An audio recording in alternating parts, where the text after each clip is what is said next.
Friends, ഇന്നത്തെ ഒരു video എന്ന് വെച്ചാൽ ടീച്ചർ എനിക്കൊരു വർക്ക് തന്നു. ചാർട്ട് പേപ്പറിൽ ഇലകൾ വെച്ച് രൂപങ്ങൾ ഉണ്ടാക്കാനായിട്ട്. അതിനുള്ള ആവശ്യമുള്ള സാധനങ്ങളാണ് കത്രിക, സ്കെച്ച്, പശ, ചാർട്ട് പേപ്പർ. ചെടികളെ ഇല നമുക്കൊന്ന് എടുക്കാം. ഇതിനൂടെ നമുക്ക് ഇല പറിക്കാം. പൂവെടുക്കാം. ഓക്കെ, 3 പൂവ് ഇതിനാവശ്യമാണ്. നമുക്കൊരു പെൺകുട്ടിയുടെ ചിത്രം ഇതിൻ്റെ അകത്ത് വരയ്ക്കണം.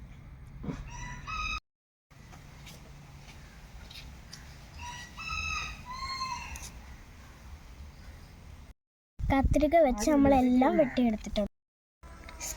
നമുക്കിതൊന്ന് പശ തേച്ചെടുക്കാം. ഞാൻ പെൺകുട്ടിക്ക് മുടി വെച്ചു. ഇതിൻ്റെ അകത്ത് നമുക്ക് ഡ്രസ്സ് കൊടുക്കാം.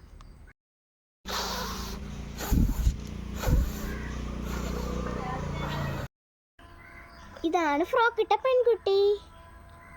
ഇങ്ങനെയുണ്ട്. യൂട്യൂബ് ചാനൽ ആദ്യമായിട്ട് കാണുന്നവർ സബ്സ്ക്രൈബ് ചെയ്യുക. ബൈ.